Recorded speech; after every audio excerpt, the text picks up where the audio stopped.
سلام، من انیس هستم و یه شب توی یک مهمونی من و حدیث شرکت داشتیم که توی اون مهمونی 2 خانم جوان و زیبای دیگه هم بودن. وقتی باهاشون هم صحبت شدیم، خب من سنم از اونها بالاتر بود و یه خورده دقتم به حرفاشون بیشتر بود. چیزی که باعث شد من خیلی اذیت بشم اینه که توی همه خانمای اون جمع توی کلامشون احساس کم بودن، احساس ناکافی بودن واقعا حس می شد و همه این حس رو داشتن. حالا نه که دقیقا همین جمله رو بگن، ولی جملاتی می گفتن که معنی و مفهومش جز این چیزی نبود، جز این که خودشونو کم می بینن، خودشونو ناکافی می بینن. به خاطر همین تصمیم گرفتیم با حدیث یه قدم توی این مسیر برداریم. من و حدیث تصمیم گرفتیم به اندازه‌ای که میتونیم توی این مسیر قدم برداریم. به هر حال این ذهنیتی که توی زنها و دخترای جامعه ما هست از مادر و مادر بزرگای ما به ما ارث رسیده که ما کمیم، کافی نیستیم. و اگه ما بخوایم دوباره میتونیم کاری کنیم که این ذهنیت دیگه به نسل‌های بعدمون نرسه. این پادکست فقط برای خانم‌ها نیست، برای آقایون هم هست.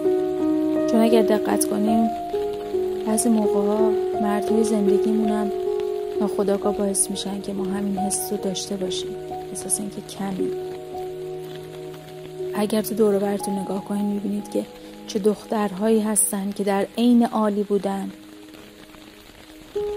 توی چه مسیرهای اشتباهی قرار گرفتن، فقط و فقط به این دلیل که احساس میکنن کمن، کافی نیستن. تا حالا به این دقت کردید که چرا تو جوامع دیگه، کشورهای دیگه خیانت زنها و مردها تعدادشون تقریبا یکیه، اما توی کشور ما بیشتر خیانت ها از سمت مرد هاست، به خاطر اینکه زنای جامعه ما احساس کم بودن میکنن.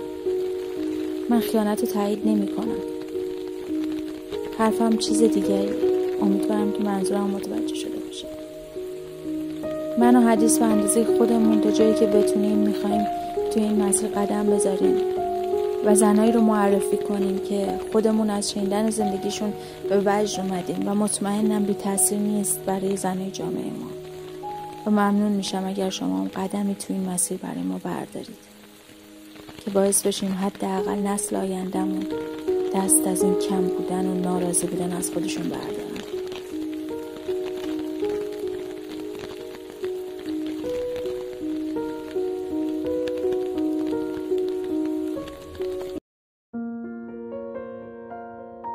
سلام. در سال 1393 مستندی ساخته شد با عنوان همه درختان من به کارگردانی خانم رخشان بنی اعتماد که در این مستند زندگی مادر محیط زیست ایران خانم محلقا ملا به تصویر کشیده می شود.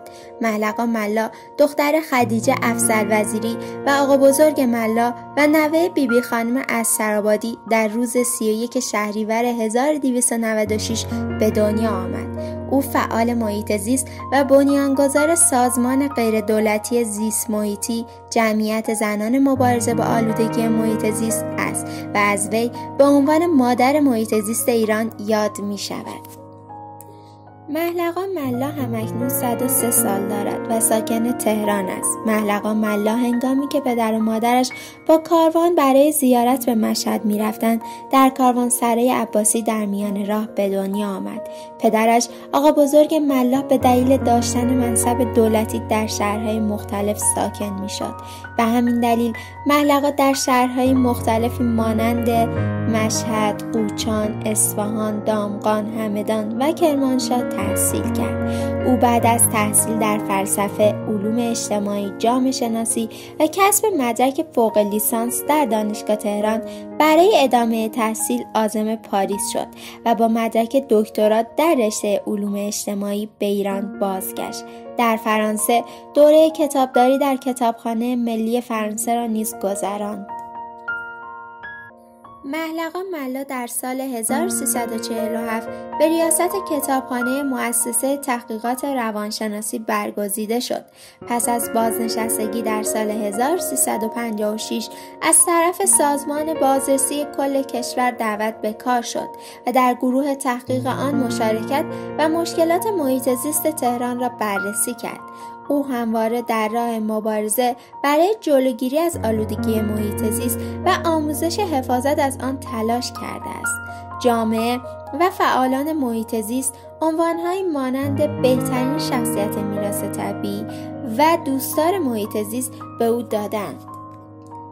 محلقا ملا با پشتکاری مثال زدنی، صراحت بیانی کم نظیر و آگاهی عمیق از مشکلات زیست محیطی جهان و ایران به طور خاص عمرش را در راه فعالیت متعهدانه به حفظ محیط زیست گذرانده و به چهره شاخص در میان فعالان مدنی بدل شده است.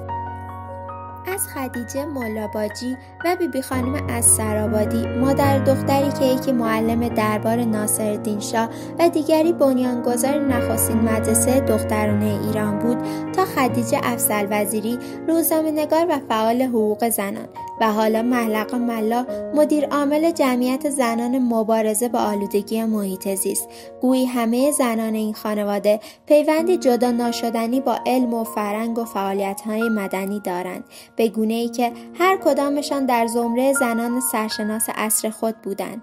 اما محلقا ملا که جامعه ایران از او با عنوان مادر محیط زیست ایران یاد می‌کند، چند دهه‌ای است که شهرتی دوچندان یافته است.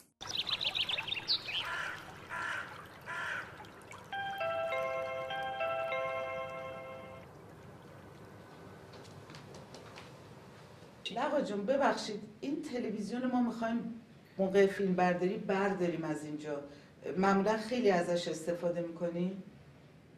بالاخره یه نواری میذاریم به صدای بیاد، ولی از مطالب تلویزیون خیلی استفاده نمی کنیم، برای اینکه با اجازهتون با ایدئولوژی که پیدا کردیم تلویزیون نقش خودشو بازی نکرده تا حالا.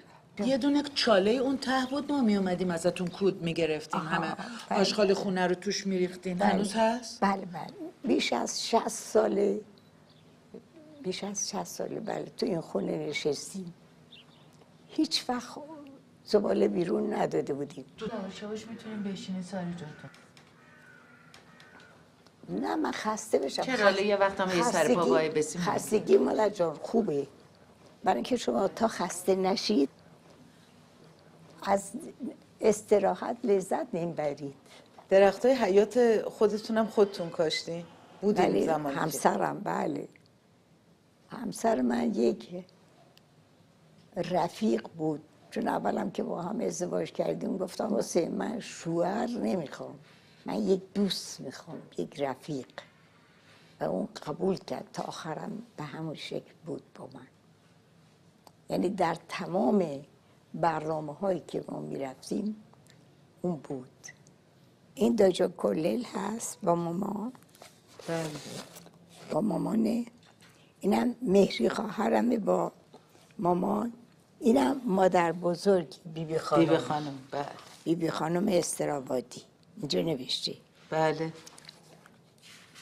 اینم اون عکسیست که مامان گرفتن توی همون خونه ایست که داشتیم. توضیحش هم زیرش بله که عکس خانم افضل وزیری در لباسی به طرح و خیاطی خود او که میخواست بگوید که زن باید بدون چادر از روپوش استفاده کند تا دستانش آزاد باشد. دوتایی با هم تو کوچه میرفتیم، هی به ما سنگ میزدن، سنگ ریزه کوچک میزدن به کلم.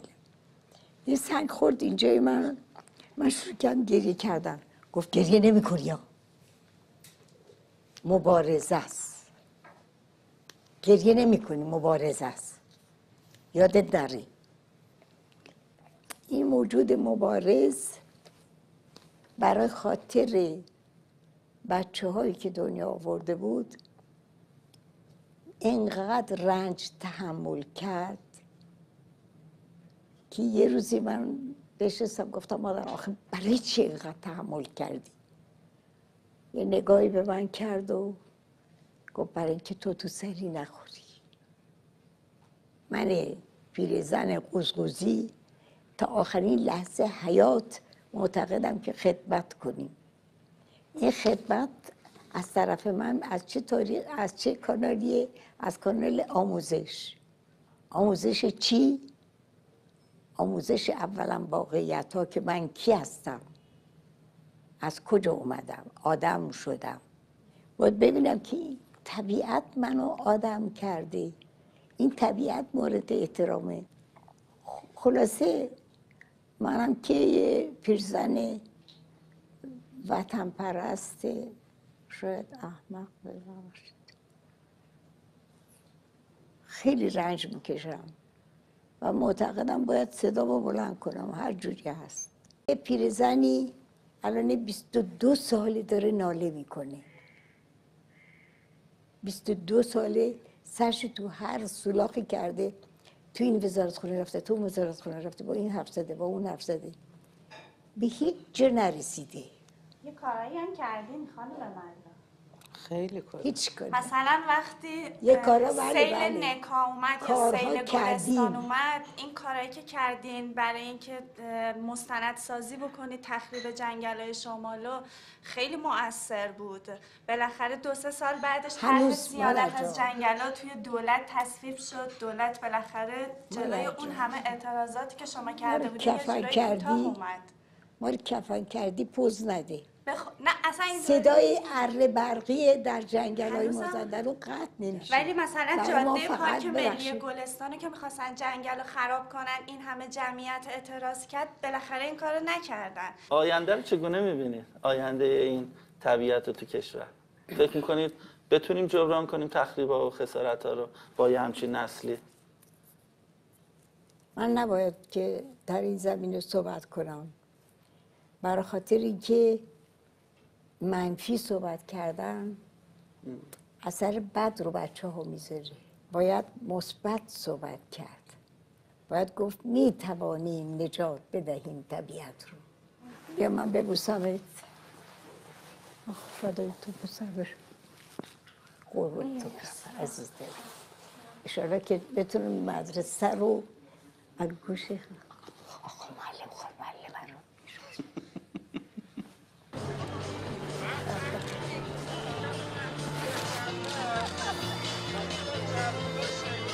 شما ها نجات بدید طبیعت رو. حالا دیگه هوای تهران با شماست. شعار بنویسید ما هوای پاک میخواهیم.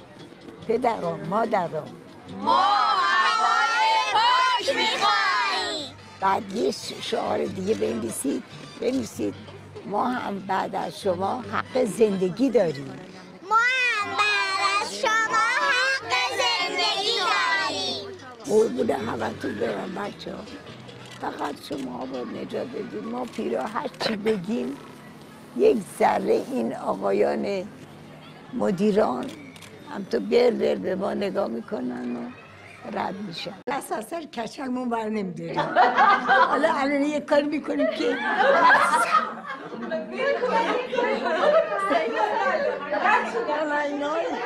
باشید همه نماینای کنیم. همه خانه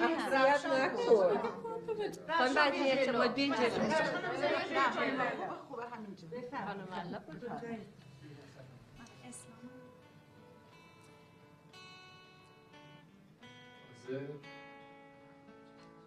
3 2 1